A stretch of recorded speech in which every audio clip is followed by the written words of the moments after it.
Well, a lot has happened in the last 24 hours on the political landscape in the U.S. U.S. President Joe Biden and former President Donald Trump romped through Super Tuesday and have set the stage for another showdown in November. Trump wasted no time targeting Biden last night. He's the worst president in the history of our country. There's never been anything like what's happening to our country. But we're going to win this election because we have no choice. If we lose the election, we're not going to have a country left. That's Trump speaking at his victory party at his Mar-a-Lago resort. Nikki Haley announced today that she is dropping out of the Republican primary race. But in her speech, she did not endorse Trump. To get some analysis of how this will change the lead up to the upcoming election, I'm joined now by CBC's Alex Panetta in Washington. So, Alex, you were writing today for CBC.ca about what this could mean for the election in terms of Haley's voters. How significant could they be when they, choose to go behind whichever candidate they choose to? Yeah, today was slightly unusual. I mean, I've seen endorsements before from losing candidates. I've seen non-endorsements from losing candidates. And then there's this, which falls into its own more unique category, which is the half endorsement. Haley conceded and she wished Trump well, but she said he's got work to do to win over her voters. Let's have a listen. It is now up to Donald Trump to earn the votes of those in our party and beyond it who did not support him. And I hope he does that. At its best, politics is about bringing people into your cause, not turning them away.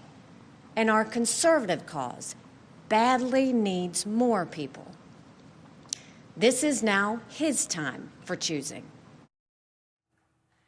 So, here's the fundamental question today, and that's where do Haley's supporters go? I mean, there weren't enough of them to win the nomination, and frankly, many of them weren't even Republicans. Lots of Democrats voted in these primaries in states where it was allowed. But she got anywhere from 11 to 50% of the vote, depending on the state and its primary rules. I mean, that's a lot of people, mostly college-educated suburban voters, and that's enough to swing a close election.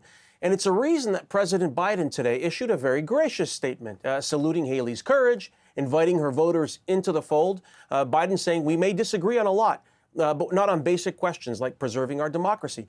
Trump, meanwhile, put out a statement trash-talking Haley, boasting of trouncing her.